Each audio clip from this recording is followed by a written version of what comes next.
امید ہے آپ سب خیریت سے ہوں گے۔ اگر آپ نے ابھی تک ہمارا چینل سبسکرائب نہیں کیا تو اسے ابھی سبسکرائب کر لیں اور بیل آئیکن کو دبانا بالکل بھی مت بھولیں۔ شکریہ۔ نمبر 8، نادان، ایک دلکش منی سیریل جو ایک عاجز مضافاتی علاقے کی ایک بہادر نوجوان عورت کے سفر کی پیروی کرتا ہے جب اپنی کمیونٹی میں گہری جڑوں والی بیماری کو چیلنج کرنے کے لیے پرعزم ہے۔ جب وہ سماجی جبر کے خلاف لڑتی ہے اور اپنے لوگوں کے لیے کھڑی ہوتی ہے تو وہ ایک ایماندار پولیس آفیسر کے ساتھ راہیں عبور کرتی ہے جو انصاف کے لیے اپنے جذبے میں شریک ہے۔ وہ ایک ساتھ مل کر کمزوروں کی حفاظت اور برائی کو بے نقاب کرنے کے لیے ایک خطرناک مشن کا آغاز کرتی ہیں۔ یہ سب ذاتی اور بیرونی قوتوں سے لڑتے ہوئے جو ان کے مقصد کو پٹری سے اتارنے کا خطرہ رکھتے ہیں۔ اس ڈرامے کو سجی گل نے لکھا ہے، مہرین جبار نے اسے ڈائریکٹ کیا ہے اور مومل پروڈکشنز نے اس ڈرامے کو پروڈیوس کیا ہے۔ اس ڈرامے کی مرکزی کاسٹ میں رمشا خان اور احمد علی اکبر شامل ہیں۔ اس ڈرامے کو ہم ٹی وی پر نشر کیا گیا۔ نمبر 7، یاحییٰ۔ یاحییٰ ایک نوجوان لڑکے کے بارے میں ایک زبردست کہانی ہے جو 4 بہنوں والے خاندان کا پیارا اکلوتا بیٹا ہے۔ یاحییٰ کے والدین اس کی ہر خواہش کو پورا کرنے کی کوشش کرتے ہیں لیکن اس سے بہن بھائیوں کے درمیان تناؤ اور تنازعات پیدا ہوتے ہیں۔ ہر ایک اپنے اپنے عقائد پر قائم رہتا ہے۔ اس خاندانی متحرک کے درمیان یاحییٰ خود کو اپنے والدین اور بہنوں کے تئیں اپنی ذمہ داریوں سے نمرد آزما پاتا ہے۔ یاحییٰ کی پڑوسی ملی ایک دلکش اور متحرک نوجوان لڑکی اس کے لیے اٹل محبت رکھتی ہے، تاہم یاحییٰ خود کو اپنے خاندان کے مطالبات میں الجھا ہوا پاتا ہے، اکثر اپنی خواہشات کو نظر انداز کر دیتا ہے۔ اس ڈرامے کو جیو انٹرٹینمنٹ پر نشر کیا گیا۔ نمبر 6، ہم دونوں۔ ہم دونوں ایک پاکستانی ٹیلی ویژن سیریز ہے۔ ہم دونوں ڈرامہ ایک خوشگوار شادی شدہ جوڑے کی ایک رومانٹک کامیڈی کہانی ہے جو روایتی خوشی سے شادی کرنے والوں کے دقیانوسی تصورات کو توڑ رہی ہیں۔ عمر اور ماہی اس سے بہت مختلف ہیں کہ ہمارا معاشرہ کیسے کام کرتا ہے۔ انہوں نے بچے پیدا کرنے کے بارے میں سوچے بغیر اپنی شادی شدہ زندگی کو جاری رکھنے کا باہمی فیصلہ کیا ہے، تاہم سب بدل جاتا ہے جب ان کے گھر کے سامنے کے صحن میں ایک چھوٹی بچی رہ جاتی ہے۔ وہ اس کی دیکھ بھال کے پابند ہے۔ اس بچی کی پیچھے کی کہانی کو ایک دلکش اینیمیٹڈ انداز میں پیش کیا گیا ہے جسے نوجوان بچے نے پیش کیا ہے۔ اس ڈرامے کو ایکسپریس انٹرٹینمنٹ پر نشر کیا گیا۔ اس ڈرامے کی ٹوٹل 7 اقساط ہیں۔ نمبر 5، آخری اسٹیشن۔ خواتین کو بااختیار بنانے کا مطلب خواتین کو شکار کے طور پر نہیں دکھانا ہے۔ خواتین پہلے سے ہی مضبوط ہیں۔ یہ خواتین کو اپنی کہانی کے ہیرو کے طور پر دکھانے کے بارے میں ہے۔ یہ منی سیریز آخری اسٹیشن ہمارے معاشرے کو دو چار کرنے والے اہم سماجی مسائل کو اجاگر کرتی ہے۔ یہ سیریز 7 الگ الگ خواتین کی کہانیوں کی پیروی کرتی ہے جو ایک ہی ٹرین کے ڈبے میں سوار ہونے پر اتفاق سے اکٹھی ہو جاتی ہے۔ جیسے جیسے ان کا سفر آگے بڑھتا ہے، یہ 7 خواتین ایک دوسرے کے بارے میں مزید جانتی ہیں اور یہ محسوس کرتی ہیں کہ اگرچہ وہ پہلے سے مختلف نظر آتی ہیں لیکن حقیقت میں وہ بہت ملتی جلتی ہیں۔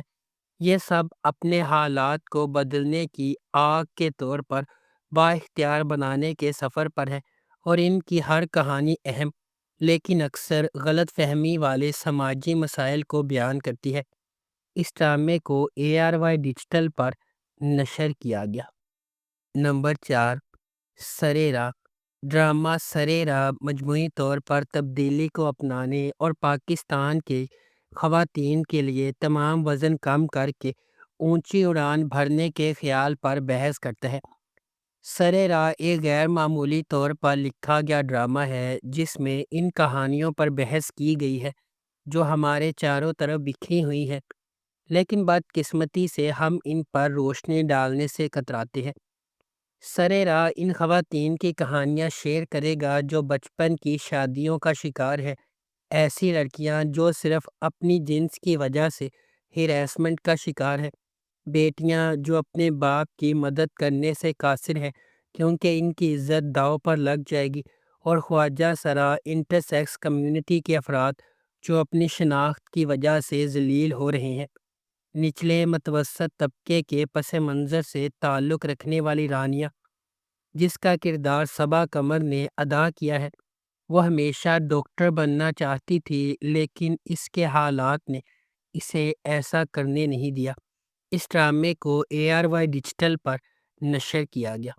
نمبر 3، ایک تھی لیلا۔ جیسا کہ نام سے پتہ چلتا ہے، شو لیلا نامی لڑکی کی پیروی کرے گا جو لاپتہ ہو جاتی ہے۔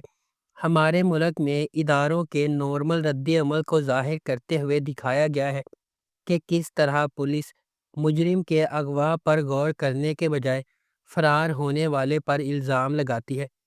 کہانی اس بات کا پردہ چاک کرتی ہے کہ واقعی لیلا کے ساتھ کیا ہوا اور اسے کس طرح دھوکہ دہی کے طویل راستے سے گزرنا پڑا۔ ڈرامہ اس بات پر روشنی ڈالے گا کہ معاشرے کے لیے خواتین کو تحفظ فراہم کرنے کے برعکس ان پر انگلی اٹھانا کس طرح آسان ہے، کیونکہ لیلا کے بازیاب ہونے کے بعد ہی وہ اپنی غلطیوں پر آنکھیں بند کرنے والے ملزمان کو شرمندہ کرتی ہے۔ اس ڈرامے کو ایکسپریس انٹرٹینمنٹ پر نشر کیا گیا۔ اس ڈرامے کی ٹوٹل 6 اقساط ہے۔ نمبر 2، گناہ۔ گناہ ایک طاقتور زمیندار ملک حیات خان کے گرد گھومتا ہے جو خود کو ایک بے بس حالت میں پاتا ہے جب اس کی بیوی گل نور اپنے بیٹوں کے ٹیوشن ٹیچر احمد کے ساتھ بھاگ جاتی ہے۔ تسلی کی تلاش میں ملک کے سسرال نے ایک تجویز پیش کی کہ وہ ان کی دوسری بیٹی گل مہر سے شادی کر لے، اور ہچکچاتے ہوئے ملک اپنے پیچھے چھوڑے گئے بچوں کی خاطر راضی ہو جاتا ہے۔ تاہم پیچیدگیاں اس وقت پیدا ہوتی ہیں جب ایک پرعزم SHO صبیحہ جائے وقوع میں داخل ہوتی ہے۔ وہ اس کیس کی تفتیش شروع کرتی ہے اور ایسے شواہد سے پردہ اٹھاتی ہے جس سے پتہ چلتا ہے کہ گل نور کی گمشدگی محض آنکھوں سے ملنے والا ایک دھوکہ ہے۔ اس ڈرامے کو ایکسپریس انٹرٹینمنٹ پر نشر کیا گیا۔ اس ڈرامے کی ٹوٹل 6 اقساط ہے۔ نمبر 1، رضیہ۔ منی سیریز خواتین کی حیثیت اور مسائل کے حوالے سے معاشرے کے سماجی مسائل پر مبنی ہے۔ کہانی رضیہ کے گرد گھومتی ہے جو اس کے گھر میں پہلی پیدا ہوئی بیٹی ہے جہاں ہر کوئی لڑکا چاہتا تھا۔ یہ سیریز آزادی کی طرف اس کے سفر کا بیان کرتی ہے، اور اس کا آغاز اس وقت سے ہوتا ہے جب اس کا بھائی پیدا ہوا اور گھر کی روشنی بن گیا۔ اس ڈرامے کو محسن علی نے لکھا اور ڈائریکٹ کیا ہے۔ اس ڈرامے کی مرکزی کاسٹ میں ماہرہ خان، شہیرہ جلیل الباسط، محب مرزا اور مومل شیخ شامل ہیں۔ اس ڈرامے کو ایکسپریس انٹرٹینمنٹ پر نشر کیا گیا۔ اس ڈرامے کی ٹوٹل 6 اقساط ہے۔ اگر آپ کو ہماری یہ ویڈیو پسند آئی ہے تو اسے لائک کریں، شیئر کریں اور ہمارے چینل کو سبسکرائب کرنا بالکل بھی مت بھولیں۔ آپ کا بہت بہت شکریہ۔